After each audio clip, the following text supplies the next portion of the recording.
TDP ఎందుకు కారణం? కారణం ఏంటంటే ఉద్యోగాలు కావాలి కానీ యువతకి ఎంసీఏ ఎంబీఏ మళ్ళీ పీజీ పిహెచ్డీ ఎంఫిల్ చేసిన వాళ్ళు కూడా కొట్లమ్మడి తిరిగి ఈ ప్లాట్ కొట్టండి ఈ ప్లాట్ కొనండి అంటున్నారు. ఓన్లీ కావాల్సిన మనిషి బతకడప్పుడు నువ్వు తిరుగుతున్నావు, నువ్వు దేనికి తిరుగుతున్నావు, నీ బ్రతుకు తిరుగుతున్నావు. కరెక్టేనా? That is correct. నువ్వేం చేయాలి? నీకు తగ్గ ఉద్యోగం వస్తే నువ్వు ఇది పట్టుకొని తిరగవు. ఆయన ఫోటో తెస్తున్నాడు, నువ్వు నాది రికార్డింగ్ చేస్తున్నావు. That is not good. కావాల్సింది ఏంటంటే మనిషి బ్రతకటం కోసం మొక్కను పెడుతున్నావు, మొక్క నీళ్ళు పోతున్నావు, కాయలు కాయిపోతే ఏం చేస్తాం? తీసేస్తాం. అట్లాగే ఇది కూడా that is the reason of education. పైన మారాలనుకుంటారు గవర్నమెంట్. ఇంకా ఇవన్నీ నేను చెప్పను, గవర్నమెంట్ గురించి చెప్పను.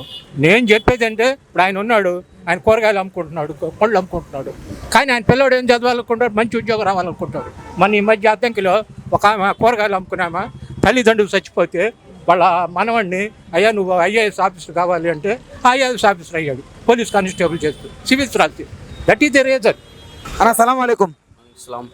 ఎవరు వస్తారనుకుంటున్నారన్న బాపట్లలో ఎమ్మెల్యేగా? బాపట్లో ఎవరు వచ్చినా సరే పైన పడి జగనే వస్తాడండి. అది జగన్ వస్తాడంటే రావాలని ఎందుకు కోరుకుంటున్నారు జగన్ గారిని? మళ్ళీ పరిపాలన బాగుందని అనుకుంటున్నారా?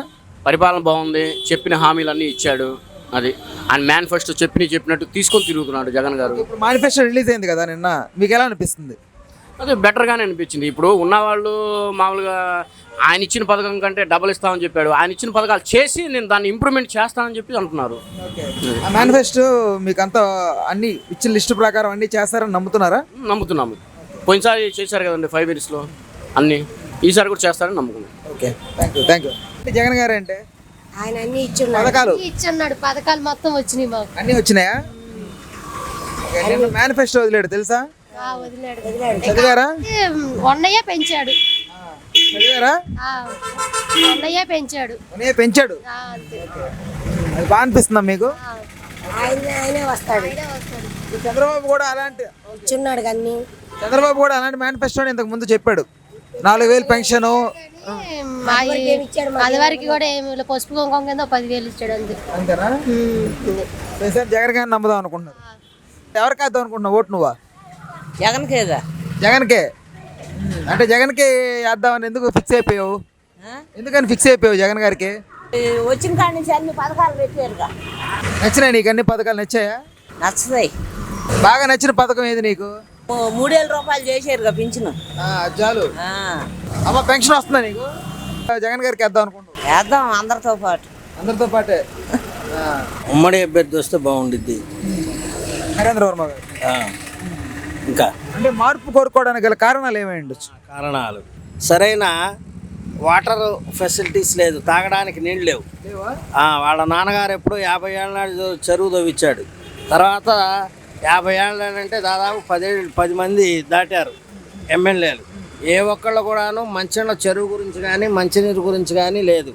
అట్లానే కాలువలో గాజంగడ్ రెడ్డి గారు ఉన్నప్పుడు ఏదో కొంచెం కాలువ తవ్వించాడు, ఆ డ్రైన్ మీద ఏదో కొంచెం ఇచ్చేసాడు. ఆ తర్వాత దాని గురించి పట్టించుకున్నోడే లేడు. వ్యవసాయానికి సరైన అవగాహన రాహిత్యం వల్ల కానీ లేకపోతే వాళ్ళ దీని వల్ల కానీ వ్యవసాయాన్ని గురించి సరిగ్గా పట్టించుకోవట్లేదు. ఇప్పుడు మనం బాగుండాలంటే వ్యవసాయం బాగుంటేనే కదా, వ్యవసాయం చేస్తేనే మనం తినేది. మనం ఇక్కడ నేను ₹1 కోటి సంపాదించవచ్చు, కానీ తిండి కోసమే కదా ఎంత సంపాదించినా. వాళ్ళు కోట్లు సంపాదించుకుంటున్నారు, వాళ్ళు ఇక్కడ కాబట్టి ఇంకో చోటకి వెళ్ళి తెచ్చుకుంటారు. అది కాదు కదా, 10 మందికి ఉపయోగపడే విధంగా ఉండాలి. ఏదన్నా ఒక పని చేస్తే ఆ విధంగా మార్పు కోరుకుంటున్నాం మేము. పైన అంటే మరి ఆయన ఫీజు రింబర్స్మెంట్ అన్నాడు, ఫీజు రింబర్స్మెంట్ లేదు. 2,50,000 రూపాయలు ఇచ్చిన గృహ పథకం ఉంది, దాన్ని 1,80,000 చేశారు. అవన్నీ కూడా సెంట్రల్ గవర్నమెంట్ ఇచ్చాయని ఈయన ఫోటో వేసుకొని ఈయన లబ్ధి పొందాలని చూస్తున్నాడు తప్పితే ఆయన ఇదైతే ఏమీ శూన్యం కనబడటం లేదు. ఇప్పుడు కాపు నేస్తం అన్నారు, ఎంతమందికి ఇస్తున్నారు కాపు నేస్తం? మత్స్యకార భరోసా అన్నారు, ఎంతమందికి ఇస్తున్నారు? ఇప్పుడు మత్స్యకారులు లేని వాళ్ళు చాలామంది ఉన్నారు, అట్లానే కాపుల్లో కూడా లేని వాళ్ళు చాలామంది ఉన్నారు. మీరు పారదర్శకంగా సచివాలయ సిబ్బందిని పెట్టారు. బాపట్లలో జగనన్న కాలనీలు ఉన్నాయి, నా ఎమ్మటండి. కారు ఉన్నోడికి ఇక్కడ ఇల్లు ఉంది, అక్కడ ఇల్లు ఉంది టౌన్లో, మరి అక్కడ కూడా ఇల్లు ఉంది. ఇంకా అది ఎక్కడ పారదర్శకత చెప్పండి?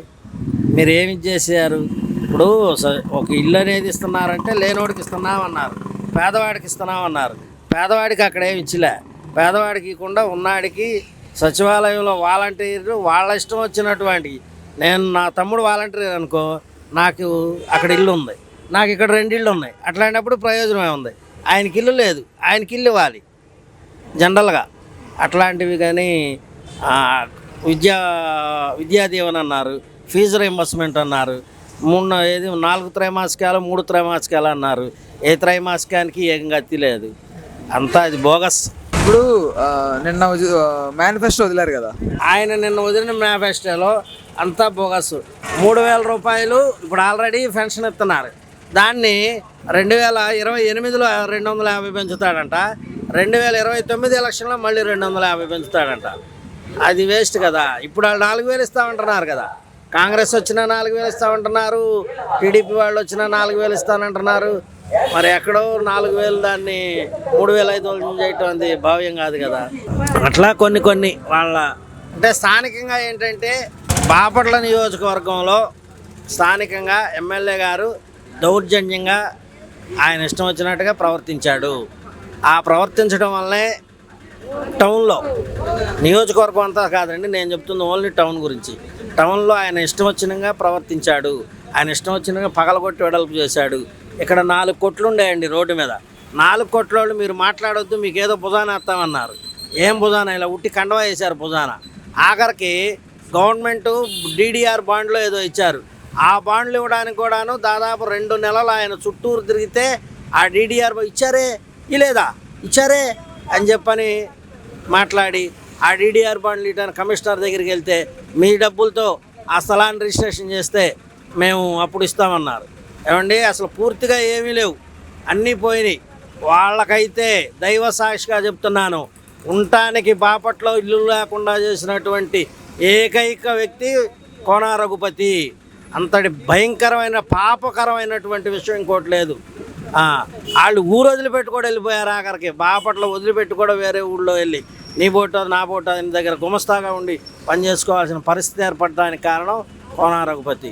ఆ పాపం ఎక్కడికి పోదాయన ఇవాళ ఏదో కోట్లు సంపాదించాను ఇబ్బంది లేదు నాకు అని చెప్పని అనుకుంటున్నాడు. అది ఎప్పటికైనా ఆయన పాపం ఆయనకి తగిలిద్ది ఖచ్చితంగా. Thank you. జగన్ పార్టీ తరఫున రఘుపతి గారు, టీడీపీ తరఫున మనకు నరేంద్ర గారు. రఘుపతిగా వేస్తాం. ఓకే, జగన్ గారిని చూసేస్తావా లేకపోతే ఇక్కడ ఆయన చూసేస్తావా? ఎక్కడైనా బాగా చేస్తాడు, బాగా చేస్తాడు కానీ ఇది చెయ్య కాలు లాగింది. ఆయన ఏం చేస్తాడు? మా ఆయన మా పిల్లోడు అందరు చచ్చిపోయారు, కరోనాలో చచ్చిపోయారు చిన్న పిల్లలాడికి. ఏందో ఎవరు బాధలు ఆడుకుంటాయి. రఘుపతి గారికి వేద్దామని ఎందుకు డిసైడ్ అయ్యావు? మా కొట్టించాడులే, కొట్టించాడు. పుట్ట అంగడి కోన రఘుపతి గారు అయితే రారు. అది ఎందుకంటే రెడ్డిస్ వర్గం అంతా తేడాగా జరిగింది, అందువలన రాడు. తేడా కంటే వాళ్ళలో వ్యతిరేకం వచ్చేసింది, ఓటు చీలిందా? ఓటు చీలింది. అది నరేంద్ర గారు వైపు ఉన్నారంటారా? మరి వస్తుంది అంటే పార్టీ మాది అది కాదు, అయినా కానీ చెబుతున్నా అది వాస్తవం చెప్తా. సొసైటీలో తిరిగేవాడిని కాబట్టి చెబుతున్నా. పైన ఎవరు వస్తారు అనుకున్నారు? సీఎం ఆయన అయితే సీఎం వైఎస్ఏ జగన్మోహన్. అది నమస్తే, నేను మోనిక. తెలుగు రాజ్యం ఇక ఊరూరా రాబోతోంది. దినదిన ప్రవర్ధమానమవుతున్న తెలుగు రాజ్యం ఛానల్కు 2 తెలుగు రాష్ట్రాల్లోని 42 లోక్సభ నియోజకవర్గాల నుంచి న్యూస్ కంట్రిబ్యూటర్స్గా వ్యవహరించడానికి యువతను ఆహ్వానిస్తోంది. జర్నలిజం పట్ల ఆసక్తి, కనీస సామాజిక రాజకీయ పరిజ్ఞానం, స్థానిక పరిస్థితులపై మంచి అవగాహన, స్థానిక పరిచయాలు, గౌరవప్రదమైన జీవనం ఉంటే సరికొత్త సామాజిక విప్లవంలో మీరు కూడా భాగస్వాములు కావచ్చు. మీ అంతరంగాన్ని ఆవిష్కరించవచ్చు. ప్రతి లోక్సభ నియోజకవర్గ పరిధిలో 2కి అవకాశం ఉంటుంది. 30 నుంచి 35 ఏళ్ల మధ్య వయస్కులై జర్నలిజం పట్ల అభిరుచి, ఆసక్తి కలిగిన యువతి యువకులు తమ వివరాలు, జీవన విధానం, ఆసక్తి గల ప్రాంతం, పాస్పోర్ట్ ఫోటోతో కలిపి ఈ దిగువన నంబర్కు వాట్సాప్ చేయొచ్చు. నంబర్ 8125150555.